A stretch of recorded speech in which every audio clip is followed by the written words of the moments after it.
The lights in the lower decks of Nexus 7 station flickered, as they always did around closing time. Taeho wiped the grease from his hands onto his already dirty work pants and looked around his small repair shop. Tools hung on the walls in organized rows. Half-finished projects sat on various workbenches. The smell of metal and oil filled the air. Another day, another handful of credits, he muttered to himself. It had been a slow week. Not many customers wanted to trust a human mechanic when there were dozens of alien shops nearby. But Taeho had learned long ago that honest work and fair prices eventually brought people back. His assistant, Hai-1, was already putting away tools in the storage room. She was young, maybe 23, and still believed they would make it big someday. Taeho had stopped believing in big dreams years ago. He just wanted to pay rent and maybe have enough left over for decent food. "I'm heading out," Hai-1 called from the back. "Just finishing up," Taeho said. "Go ahead. See you tomorrow." He heard the back door close and continued his end-of-day routine. Check the main power. Lock the tool cabinets. Set the security alarm. The same steps every single night for the past 3 years. That's when he heard it. A soft, sobbing sound echoed through the corridor outside. Taeho froze, listening. The lower decks were usually empty after dark. Most shops closed early, and the maintenance crews didn't start until midnight. The sound came again. A broken, hiccuping cry that made his chest tighten. Someone was crying. Someone young, by the sound of it. Taeho opened his shop door and stepped into the dimly lit corridor. The station's cheap lighting cast long shadows across the metal floor. He walked slowly, following the sound. His footsteps echoed too loudly in the silence. Around the corner, he found the source. A small creature sat huddled against the wall, clutching something in its clawed hands. It was like nothing Taeho had ever seen before. The size of a large dog, it had scales that shimmered between blue and silver. Small wings were folded against its back. A long tail curled around its feet. Its face was almost cat-like, but with a longer snout and those enormous golden eyes that were currently filled with tears. The creature looked up at him and made a frightened squeaking sound. "Hey, it's okay," Taeho said softly, raising his hands to show he meant no harm. "I'm not going to hurt you." Tay, Tay, Tay, Tay, Tay, Tay, Tay, Tay, Tay, Tay. The creature pressed itself harder against the wall, but it didn't run. It couldn't, Taeho realized. It was too focused on the broken object in its hands. The thing it was crying over. Taeho slowly crouched down, making himself smaller and less threatening. "What's wrong, little one? Is that broken?" The creature looked at the object, then back at Taeho. Fresh tears rolled down its scaly cheeks. It held out the broken thing with shaking hands, a gesture so heartbreakingly hopeful that Taeho felt his throat tighten. "Can I see it?" Taeho asked gently. The creature hesitated, then carefully handed over the object. Taeho took it with both hands, treating it like precious treasure.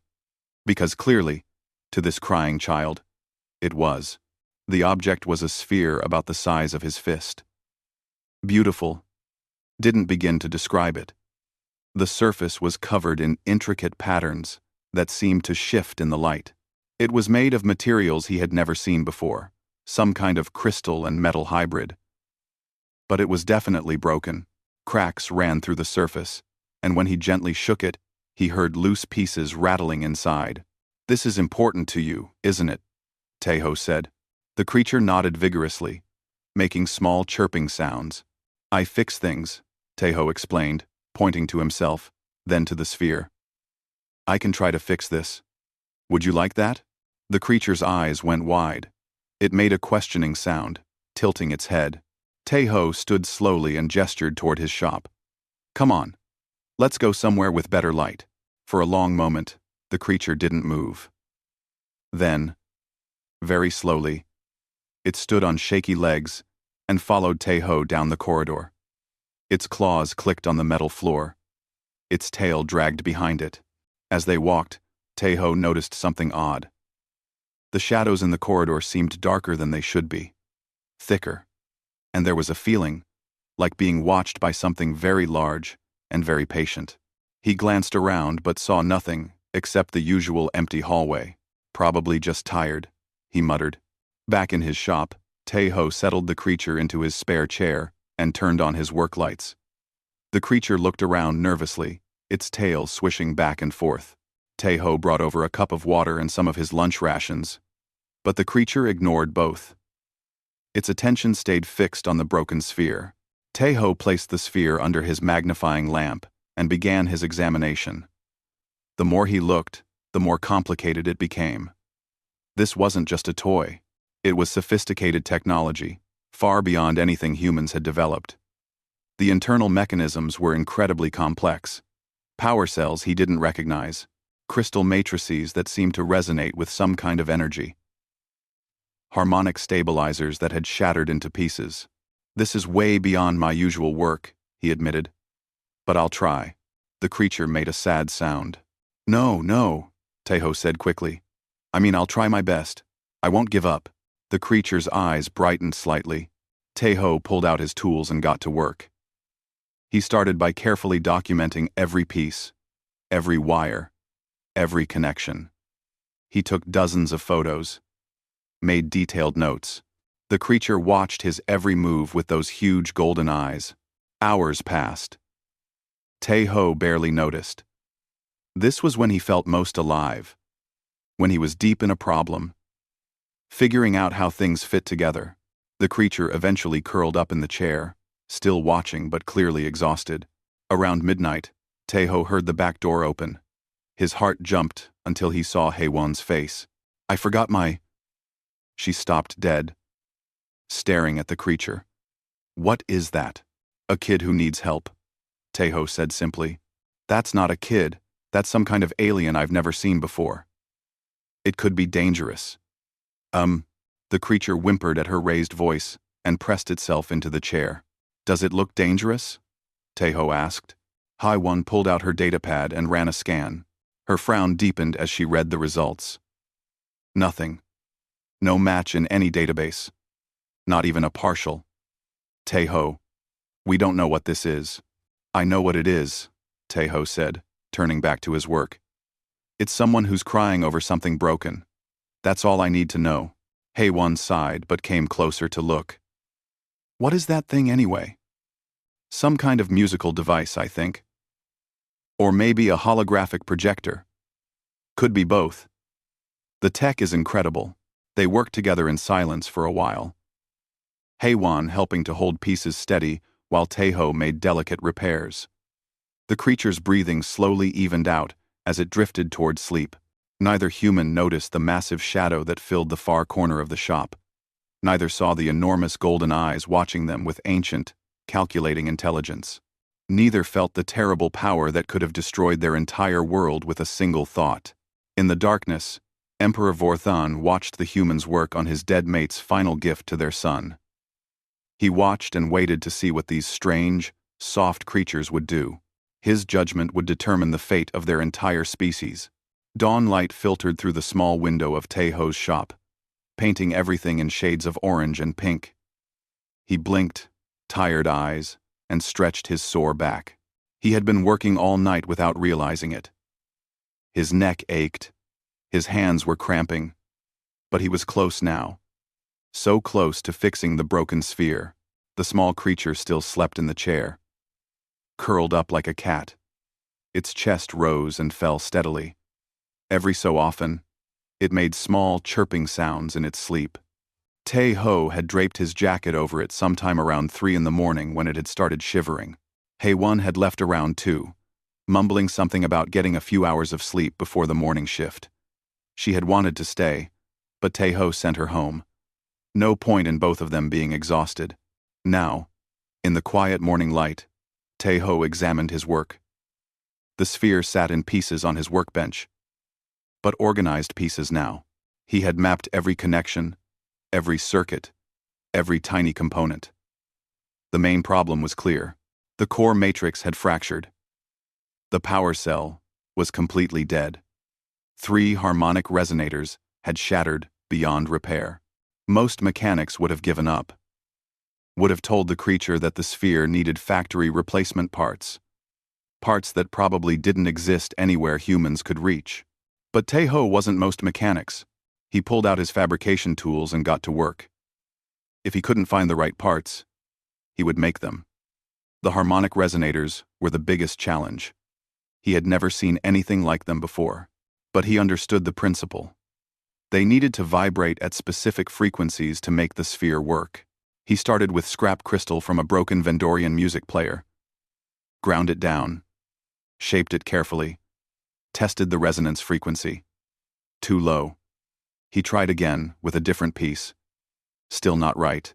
On his 7th attempt, he got something close enough. It won't be perfect, he muttered to himself. But it might work. The power cell was easier.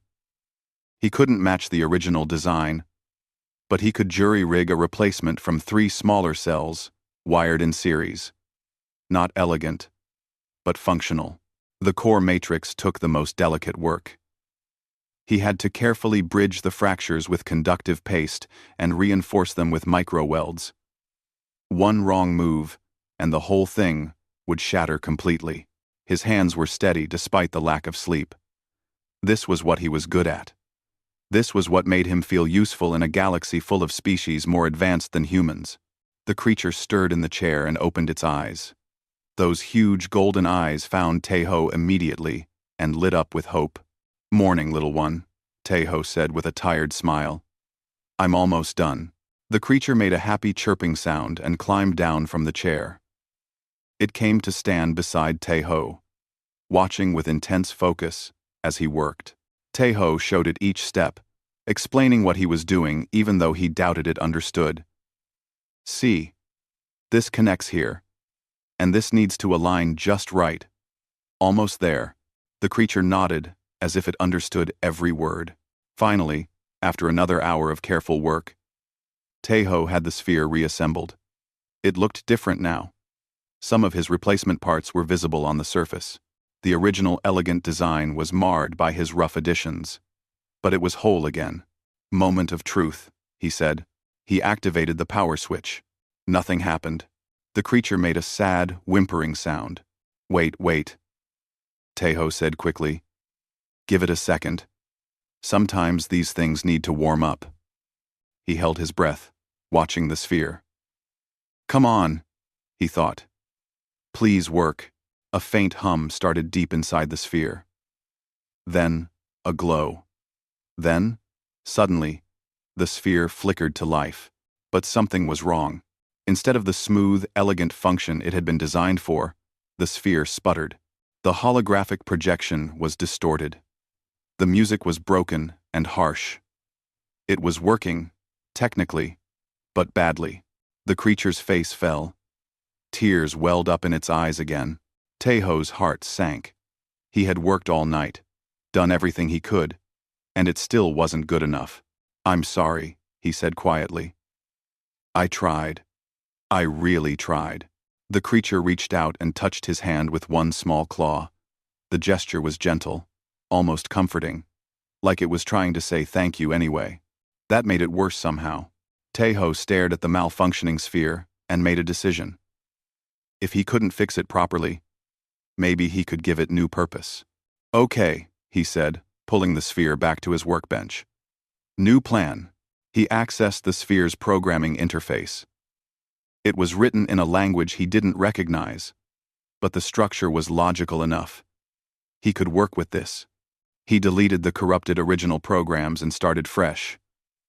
He uploaded a human lullaby his mother used to sing when he was young. A simple melody about stars and dreams. Then he added holographic data from Earth's astronomical database. Images of Earth's moon. Constellations from human mythology. The Milky Way, as seen from home. The creature watched with curious eyes as Taeho worked. "It won't be what it was," Taeho explained. "But maybe it can be something new. Something special, in a different way." He activated the sphere again. This time, soft music filled the shop. The melody was gentle and warm. The holographic projection showed Earth's moon rising over a blue ocean. Stars sparkled in patterns humans had given names to thousands of years ago. The creature's eyes went wide. Its mouth opened in surprise. Then it started to hum along with the music. A strange, beautiful sound that somehow harmonized perfectly with the human lullaby. The creature's tail swished happily. It reached for the sphere with trembling claws and clutched it to its chest. It looked up at Taeho with such pure joy that he felt tears prick his own eyes. "You like it?" he asked unnecessarily. The creature nodded vigorously and made happy chirping sounds. Then it did something unexpected. It pressed its scaly forehead against Taeho's hand, rubbing gently, a gesture of affection and trust. Taeho patted the creature's head carefully. "You're welcome, little one." That's when the shop door burst open. 3 large aliens stomped in. The leader was a Crethian, a species known for being aggressive and territorial. His 2 companions were some kind of insectoid species Taeho didn't recognize. "Protection money," the Crethian growled. "You're 2 weeks late, human," Taeho sighed. This, again. Every few months, some gang decided the lower decks were their territory. They demanded money from small shop owners. Usually, Taeho paid the small amount just to avoid trouble. But today, he was tired and frustrated and had exactly 7 credits to his name. "I don't have it right now," he said. "Come back next week." The Crethian's face twisted into a mean smile. "That's not how this works." He noticed the creature, and his eyes went wide. "What is that? Some kind of pet? Looks valuable." The creature made a frightened sound and hid behind Taeho. "Leave the kid alone," Taeho said, his voice hard. "Kid?" The Crethian laughed. "That's some kind of exotic animal. Probably worth a fortune. I think we'll take it, instead of credits." He reached for the creature. Taeho moved to block him, knowing it was stupid, knowing he was about to get hurt. But he couldn't just stand there and let them take the child. The Crethian raised his fist. Then, everything stopped. A crystalline energy field suddenly surrounded all 3 thugs. They froze in place, unable to move, barely able to breathe. Their eyes showed pure terror. A figure stepped out of the shadows in the corner of the shop. A tall man in black armor that seemed to absorb light. His face was hidden behind a helmet, but his presence radiated danger. On his chest plate was a symbol Taeho didn't recognize. A dragon with spread wings surrounded by stars. The armored figure's voice was cold and sharp. "You dare threaten those under Imperial protection?" The thugs tried to speak but couldn't through the energy field. "Leave," the figure said. "If you return, you die." The energy fields vanished. The 3 thugs ran from the shop so fast they nearly trampled each other. The armored figure turned to Taeho and the creature. For a long moment, nobody moved. Then the figure spoke, and his voice was softer now. "Continue your work, human. You are watched. You are protected." "Who are you?" Taeho asked, but the figure just nodded once and stepped back into the shadows. And somehow, impossibly, he vanished, just gone, as if he had never been there at all. The creature chirped softly and pressed against Taeho's leg. Taeho looked down at the small being. Then, at the sphere, still playing its human lullaby. What had he gotten himself into? Haewon arrived an hour later to find Taeho sitting on the floor with the creature. Both of them watching the holographic stars rotate slowly above the sphere. The human lullaby played softly in the background. "You look terrible," she said. "Didn't sleep," Taeho replied. "But I got it working. Sort of." Haewon sat down beside them and watched the projection. Earth's moon glowed softly in the hologram, surrounded by constellations. "That's not alien tech. Those are human star maps. The original programming was corrupted beyond repair. So I gave it new purpose."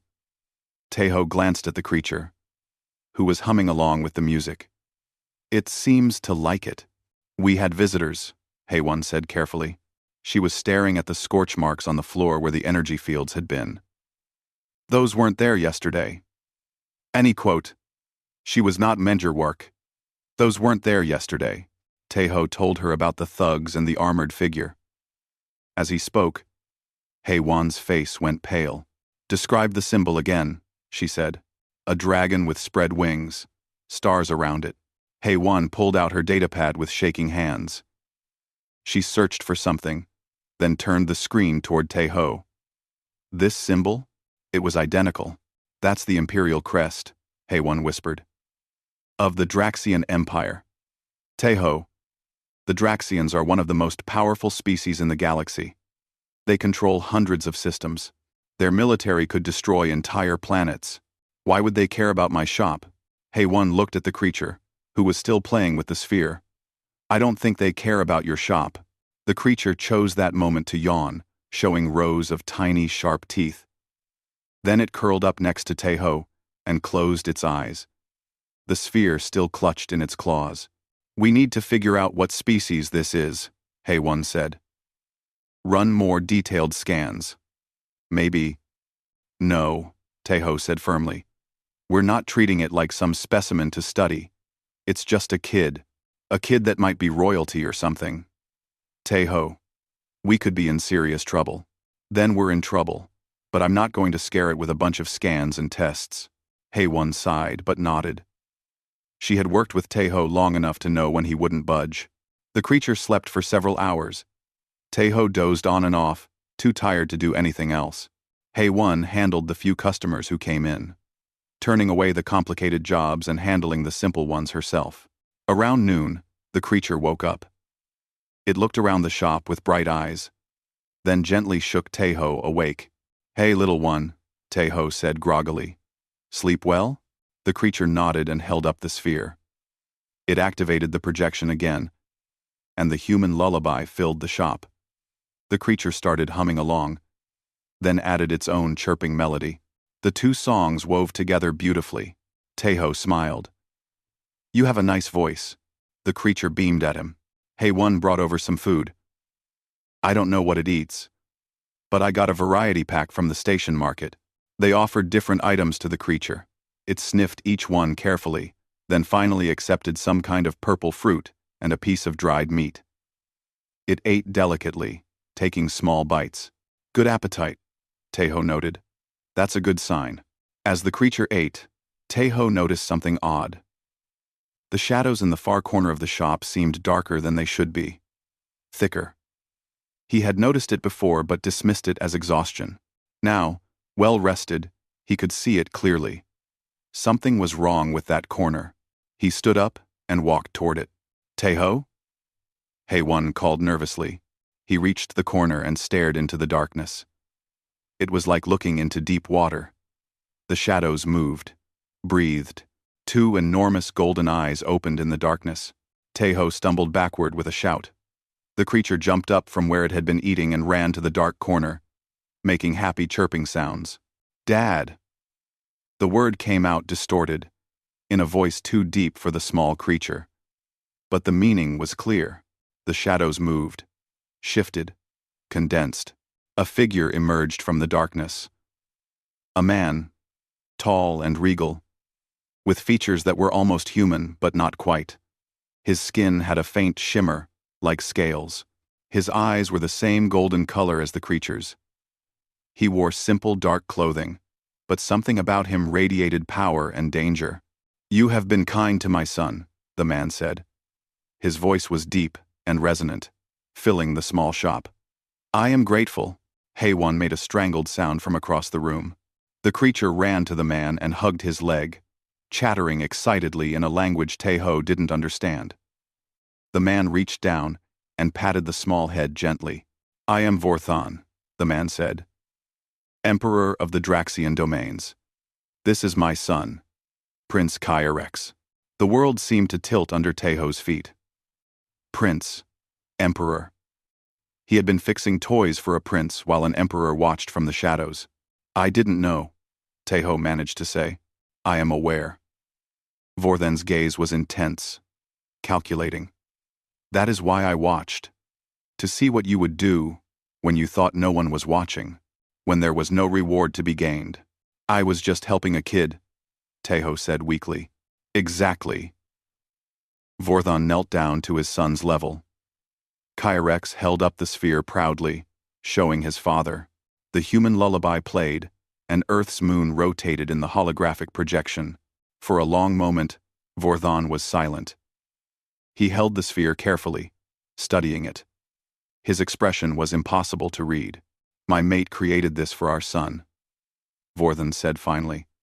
Before she died, it played songs she sang, showed stars from our homeworld. It was all he had left of her. Teho's stomach dropped.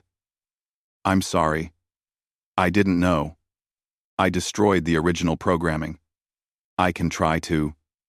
You gave it new life, Vorthon interrupted. When I saw it was broken, I thought it was lost forever. I brought my son to this station, hoping to find someone who could repair it. But every mechanic said it was impossible, that it needed factory replacement. He looked at Teho. You did not say it was impossible. You stayed awake all night. You improvised. You cared. Kyrex was still humming along with the music, swaying slightly. And when you could not restore what was lost, Vorthon continued. You created something new. Something beautiful. You gave my son a piece of your world. Your culture. Your mother's song. How did you know that? Teho asked. I have been watching, listening. Vorthon stood to his full height. I needed to know what kind of species humans are.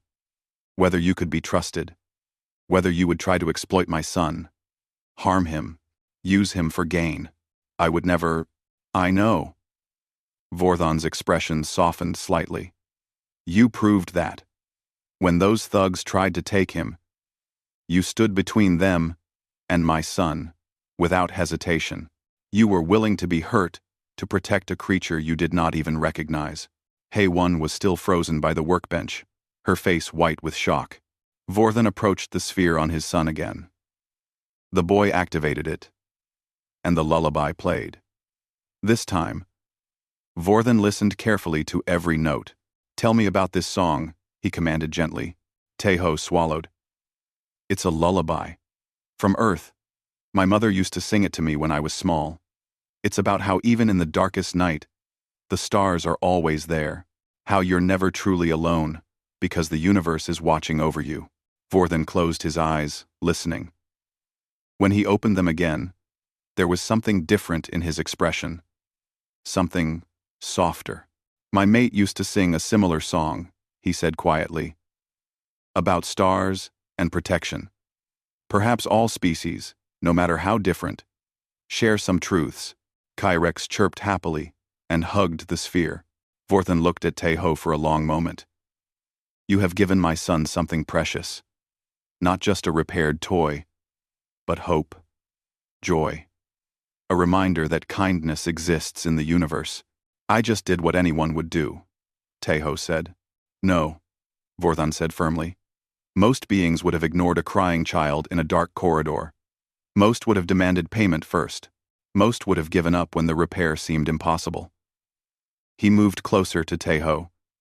You are not like most beings. Your species is not like most species. We're just humans, Teho said. Nothing special. Vorthon smiled for the first time. It was a strange expression on his almost human face. That is exactly what makes you special. You do not see yourselves as special. You simply do what you believe is right. Kyrex tugged on his father's hand, pointing at Teho and making excited sounds. My son wants me to tell you something, Vorthon said. He says you are his friend, that you have a kind heart, that the stars in your song are beautiful, and Teho felt his eyes sting. He knelt down to Kyrex's level. You're my friend too, little one. I'm glad I could help. Kyrex threw his arms around Teho's neck in a tight hug. His scales were cool and smooth against Teho's skin. The next morning, Teho was trying to catch up on the work he had neglected while fixing Kyrex's sphere. HFY was still jumpy, looking at the corner where the Emperor had hidden, as if he might still be there. Kyrex had left with his father the evening before, but not before giving Taeho another tight hug and making him promise to remember the song. "This is insane," Haewon muttered for the 10th time. "We met the Emperor of the Draxian Empire in our shop, and he was just standing in the corner the whole time, like some creepy shadow monster. He was watching over his son," Taeho said, adjusting a circuit board. "Can't blame him for that. Normal parents don't hide in shadows for 2 days. Normal parents aren't emperors of galactic empires." Before Haewon could respond, the shop's front door opened. The armored figure from before entered, his black armor gleaming in the shop's lights. Behind him came 4 more guards, all wearing similar armor with the dragon symbol on their chests. "Taeho of the Human Quarter," the first guard said. It was the same voice from yesterday. "I am Bo-sun, captain of the Imperial Guard. You are summoned to the Imperial flagship." Taeho's wrench slipped from his hand and clattered on the floor. "Summoned? The Emperor requests your presence, and that of your assistant, Haewon." Haewon made a small squeaking sound. "What if we don't want to go?" Taeho asked, though he already knew the answer. Bo-sun's helmet tilted slightly. "It is not a request you can refuse, but you are not in trouble.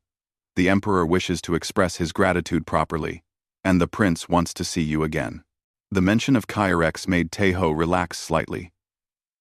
"The Prince is well." There was something almost like warmth in Bo-sun's voice. "He has not stopped talking about you. Or playing that song." Taeho looked at Haewon. She looked terrified but nodded. "Do we have time to close up the shop?" Taeho asked. "Of course." "We will wait." It took 20 minutes to secure everything and leave a note on the door. Then, the guards escorted them through the station. Other beings stepped quickly out of their way when they saw the Imperial armor. Some bowed, others just stared. They reached a private docking bay where a shuttle waited. It was sleek and black, with the dragon symbol etched in silver on its hull. Inside, the seats were more comfortable than any furniture Taeho had ever owned. "How far away is the flagship?" Haewon asked nervously. "Not far," Bo-sun replied. "We have been in orbit since the Prince wandered onto the station 3 days ago." The shuttle lifted smoothly and exited the station. Through the viewport, Taeho saw stars and distant planets. "Oh no," Haewon whispered. The ship was enormous. Larger than the station. Larger than some moons Taeho had seen. Its hull was dark and covered in what looked like scales. Massive engines glowed with blue energy. Weapon arrays dotted its surface. It looked alive and ancient and terrifying. "That's a ship?" Taeho asked weakly. "That is the Emperor's personal flagship," Bo-sun said with obvious pride. "The Eternal Flame. It has served the Imperial family for 3,000 years." The shuttle approached a massive docking bay in the ship's side.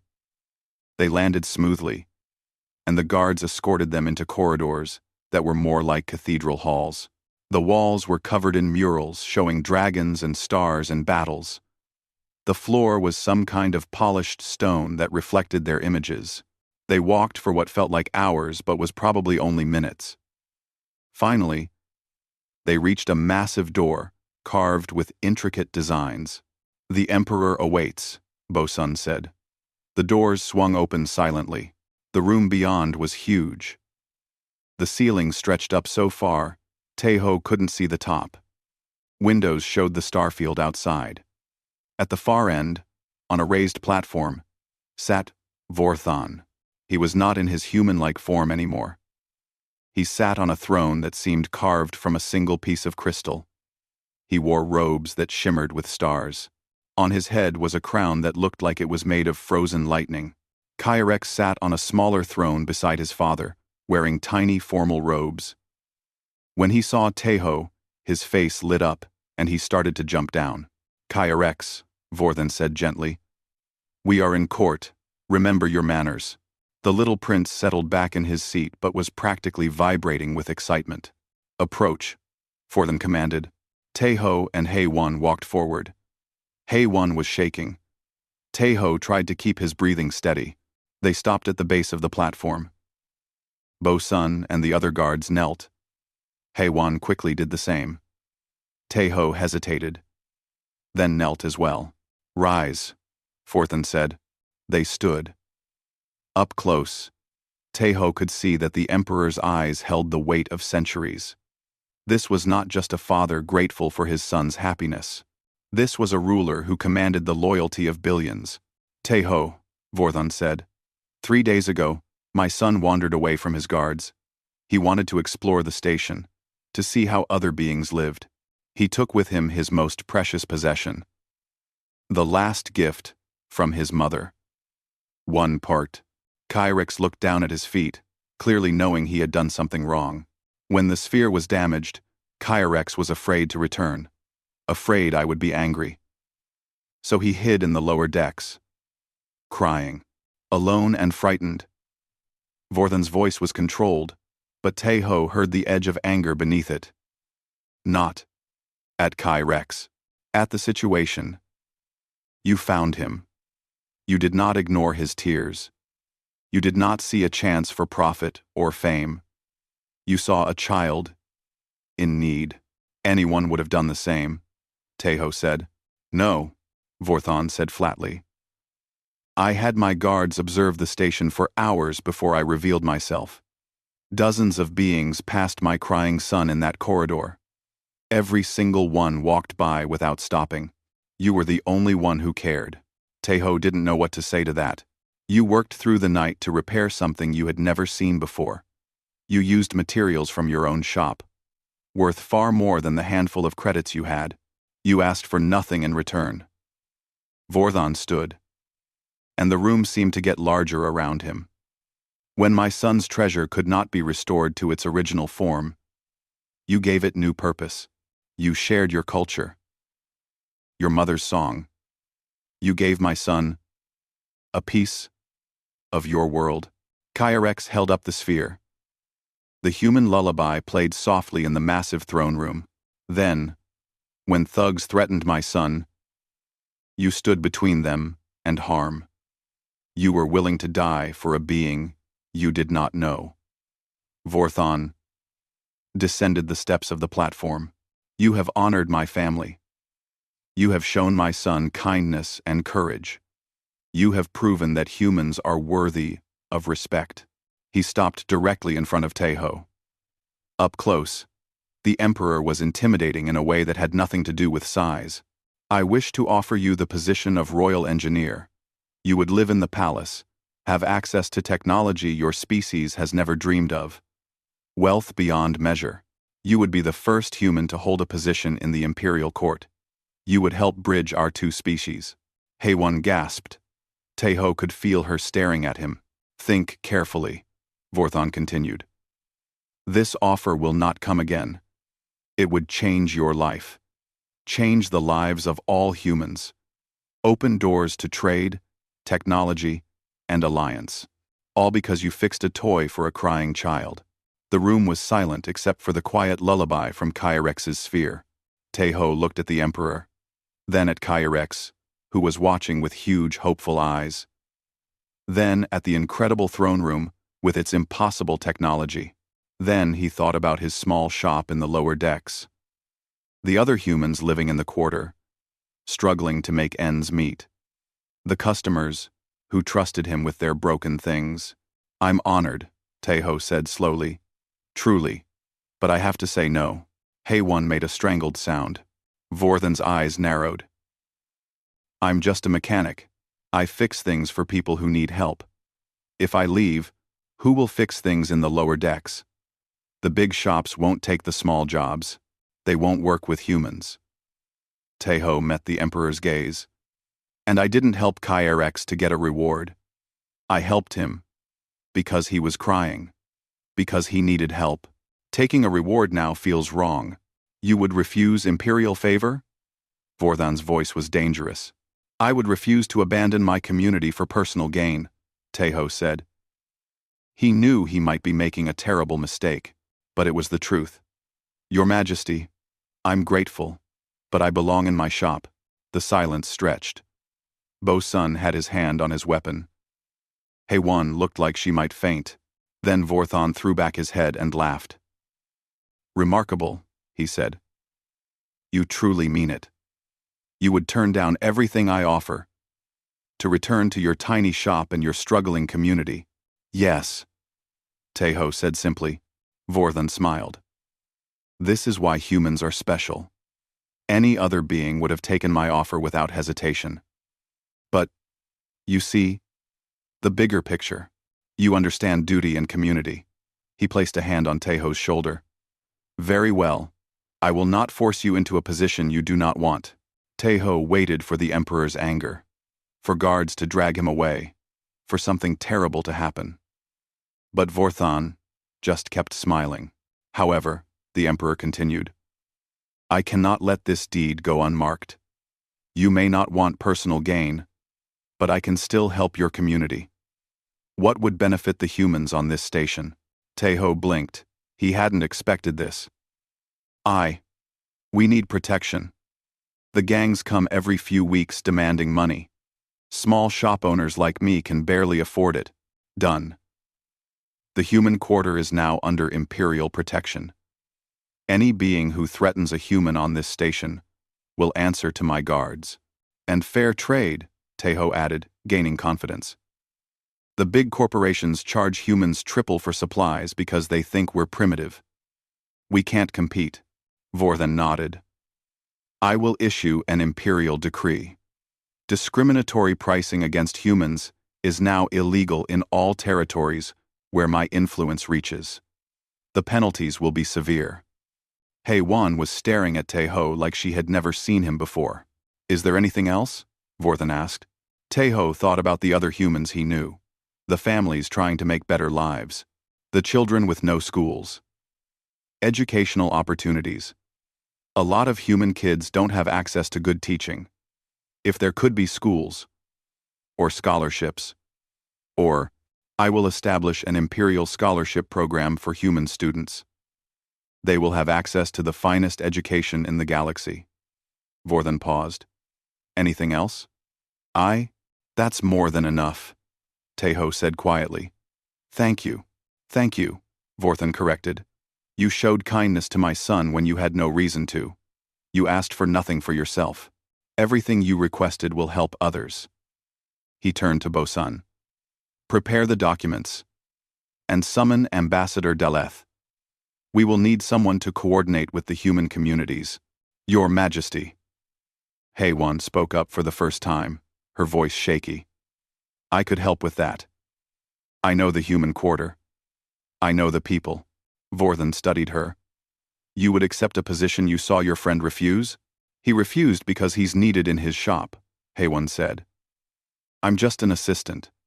But I could be more. I could help my people and the Empire understand each other."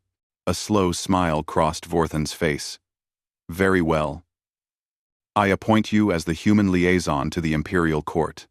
You will speak for your people, coordinate the protection and education programs, build bridges between our species." Hae-won's eyes went wide.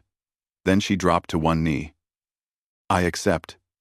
Thank you, Your Majesty." Kyrex squirmed in his throne. "Dad, I want to give something too." Vorthon's expression softened as he looked at his son. "What did you have in mind?" The little prince jumped down and ran to his father. He whispered something urgently. Vorthon's eyebrows raised. "Are you certain?" the Emperor asked. "That is very precious." Kyrex nodded vigorously and whispered some more. Vorthon sighed but smiled. "Very well." He reached up and, with a swift motion, pulled a single scale from his own arm.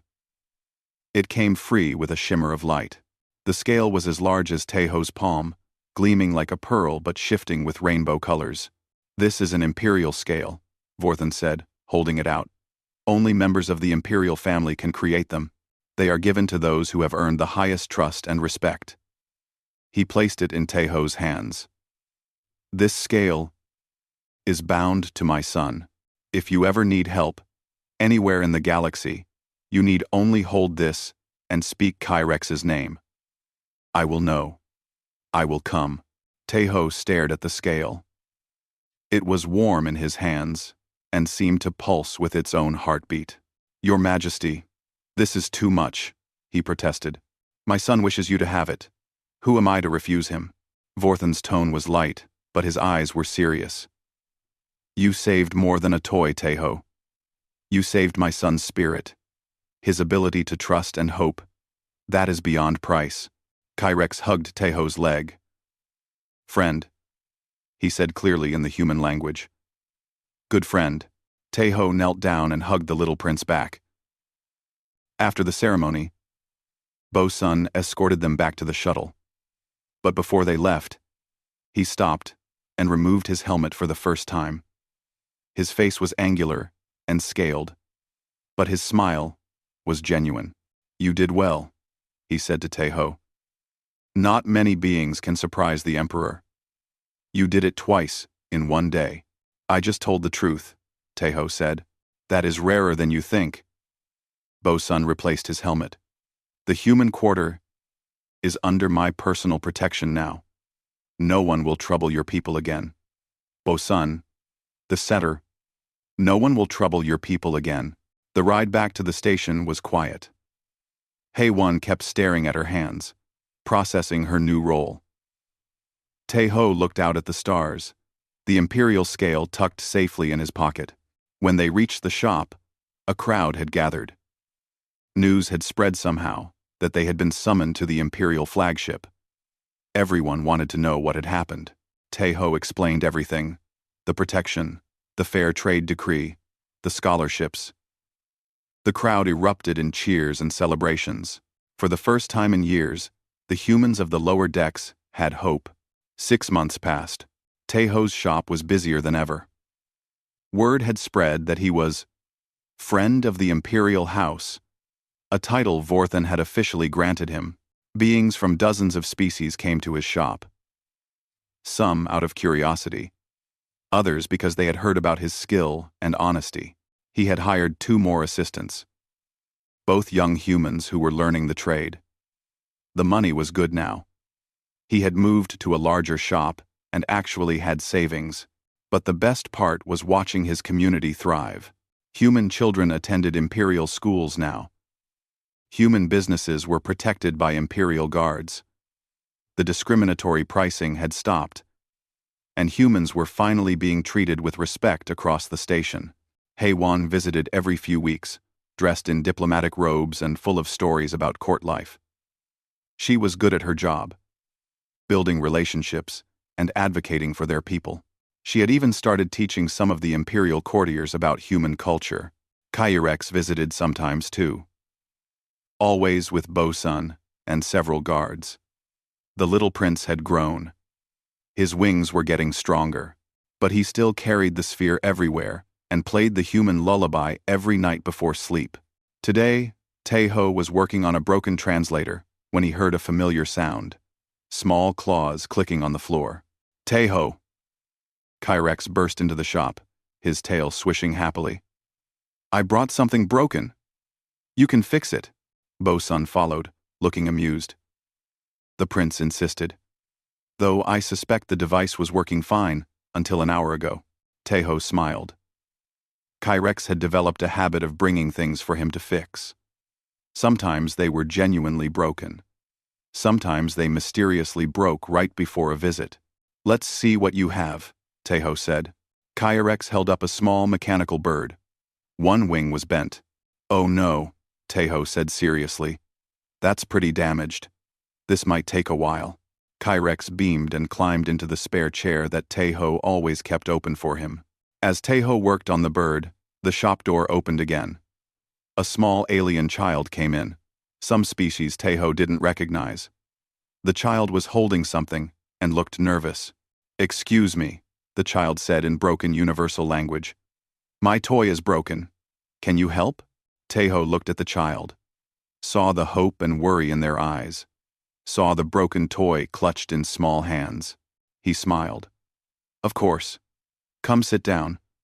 Let's see what we can do." The child's face lit up with relief and gratitude. Kyrex watched from his chair, humming the human lullaby. Bo-sun stood by the door, keeping watch. Through the shop window, Tae-ho could see the station bustling with life. Humans walking confidently alongside aliens, children playing together, a community healing and growing. All because he had heard a child crying and decided to help. Tae-ho got to work on the new toy, explaining each step to both children. They watched with fascination, asking questions. Outside, the station lights flickered in their usual pattern. Ships came and went. The galaxy turned. In the far corner of the shop, shadows gathered briefly. Two golden eyes appeared for just a moment, watching with approval. Then, they faded. Vorthan had been checking on the human mechanic regularly over the past months, watching how he handled his new fame and fortune, watching how he treated others. Every time, Tae-ho was simply himself, kind, patient, hard-working, helping anyone who needed it, regardless of who they were. The Emperor smiled to himself. He had been right. Humans were special, not because of their technology or their strength, but because of their hearts. In the shop, Tae-ho finished repairing the broken toy and handed it back to the grateful child. The toy chirped and lit up. The child laughed with joy. "Thank you," the child said. "How much?" "No charge," Tae-ho said. "Just promise me something. Anything. If you see someone who needs help someday, you'll help them too. Even if it's hard. Even if there's no reward. Deal?" The child nodded seriously. "Deal." As the child left happily, Kyrex tugged on Tae-ho's sleeve. "My bird next?" "Your bird next," Tae-ho confirmed. He settled into work, content. His shop was small. His life was simple. But it was good. He was making a difference. One repair at a time. One kind act at a time. And somewhere in the galaxy, an emperor watched over the human quarter with protection. A little prince played with a toy that sang human lullabies. And two species were learning to understand each other. All because a mechanic had heard a child crying and decided to care. Tae-ho picked up his tools and smiled. It was going to be another good day.